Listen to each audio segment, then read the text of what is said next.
Hello Junkies, it's Terry with Terry's Mailbox presenting for Funkie Junkie Boutique. So again, the theme for our challenge is time has a wonderful way of showing us what really matters. And I'm kind of on a kick here doing etc. tags. So this is actually the mini tags. And so what I'm doing here is I applied a layer of just acrylic gesso on the base to seal it. And now I'm using Distress Paint in Salvage Patina and Rusty Hinge, two of my favorite colors.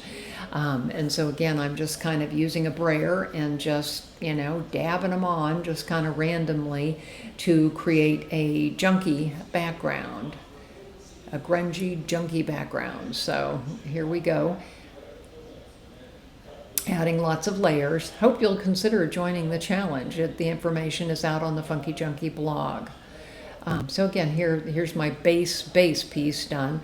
Now I've grabbed the Ledger script stamp, and again, you can really use any script stamp that you have, and I'm using archival vintage photo ink on there, and you can see I'm not using a block, so I don't want complete stamping. I just kind of want some random pieces to show through there. So I'm loving this junky, funky background. So again, here's the dies I'm using. It's the Timekeeper Biggs dies to make my clock face. And then I'm also using the Winged 3D embossing folder. And so we'll start with the wings here. I cut those out of a cream color cardstock. And look at the depth that's created there. So again, I'm using the embossing ink dauber. And then I'm going to use the Salvage Patina embossing glaze on there. So I'm just using my fingers. You don't need a whole lot on here. So I'm just kind of using my fingers, and then I'm tapping it on the bottom to make it dance, to fill in all of the holes, and then I heat embossed it. And you can see the depth and the glaze that's created on there. It's really kind of cool. And then I ended up gluing it to a second winged piece just to make it a little bit heavier.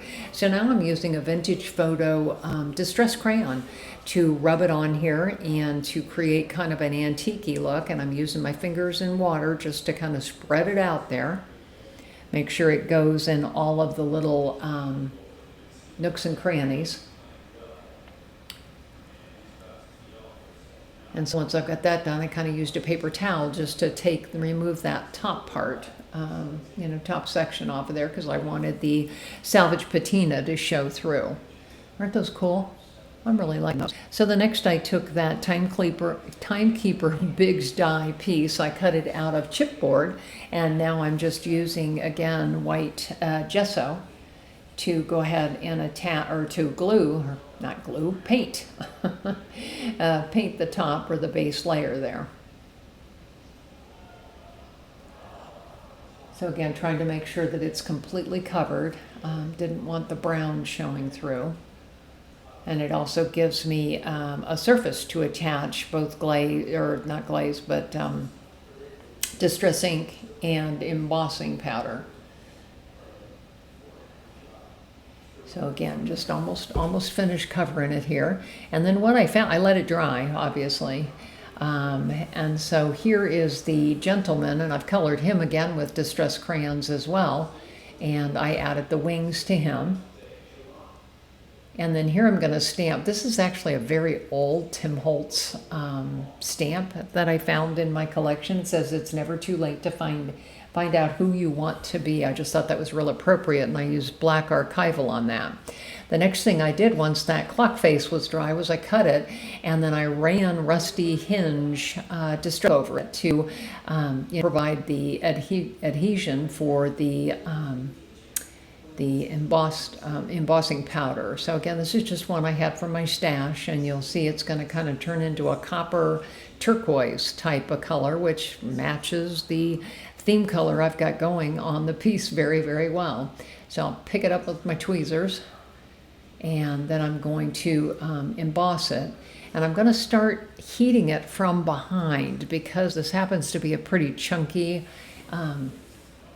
embossing powder. I didn't want to blow it all off the top. So again, I'll kind of start from behind and heat it to get it started melting.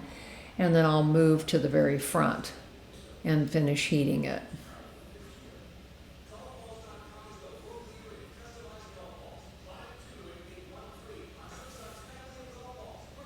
So just kind of again working on finishing up to heat it.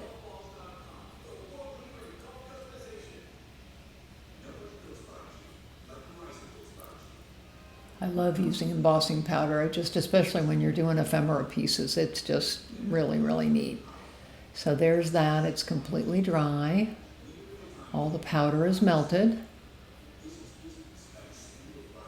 And then the next thing is to start putting it together. So again, I've got this film strip piece, which I thought was just kind of fun.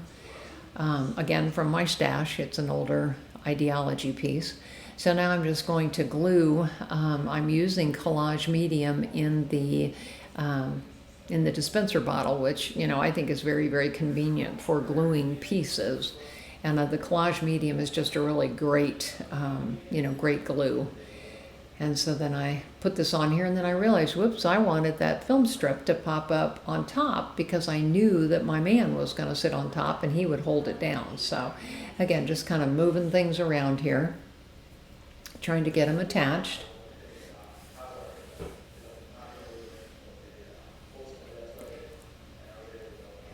And so I don't need glue everywhere. I really just kind of wanted it on parts of the wing and then there at the base to make sure he was attached well. And so the last thing that I did was I created that bow, and that is a combination of rusty hinge and salvage patina on, ink dyed on the seam binding and tied with twine. So here's kind of my finished tag. And again, it's Terry with Terry's Mailbox posting for Funky Junkie. I sure hope you've enjoyed it. Come follow me. I'm on Instagram, Blogger, Facebook, and YouTube. Would love to have you.